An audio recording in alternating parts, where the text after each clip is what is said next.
नमस्कार. रणझुंजार जालनामध्ये मी विशाल पाटील वाकडे आपल्या सर्वांचं सहर्ष स्वागत करीत आहेत. जाफराबाद तालुक्यात वादळी वाऱ्यासह पावसाने शेतकऱ्यांचे अतोनात नुकसान. कापूस व ऊस उत्पादक शेतकऱ्यांचे पीक जमीनदोस्त. दिनांक 26 ऑक्टोबर 2025 रोजी रात्री जाफराबाद तालुक्यातील अनेक गाव शिवारामध्ये पावसाने हैदोस घातला. सायंकाळी 7च्या सुमारास ब्रह्मपुरी, रूपखेडा, खामखेडा, नळवीरा, हिवरा कापली यासह तालुक्यातील अनेक गावामध्ये वारा व विजांचा कडकडासह पावसाने हैदोस घातला.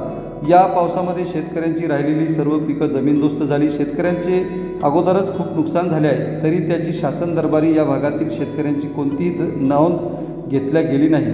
महाराष्ट्र सरकारने सर्व महाराष्ट्र सरसकट अतिवृष्टी जाहीर केले, परंतु जालना जिल्ह्यातील टेंभुर्णी, जाफराबाद, सिपोरा, अंबोरा हे 3 मंडळ महाराष्ट्राबाहेर येत तर नाही ना, असा प्रश्न येथील शेतकऱ्यांना पडला आहे.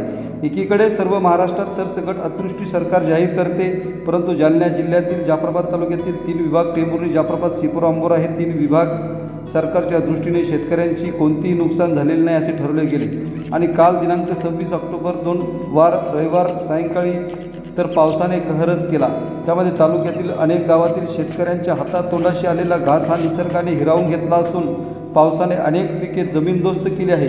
यावेळी झालेल्या नुकसानीचे तात्काळ पंचनामे करून जाफराबाद तालुक्यातील राहिलेले मंडळ हे अतिवृष्टी झालेल्या यादीत घेऊन सरसकट शेतकऱ्यांना मदत करावी अशी मागणी जाफराबाद तालुक्यातील शेतकरी वर्ग करीत आहेत. धन्यवाद.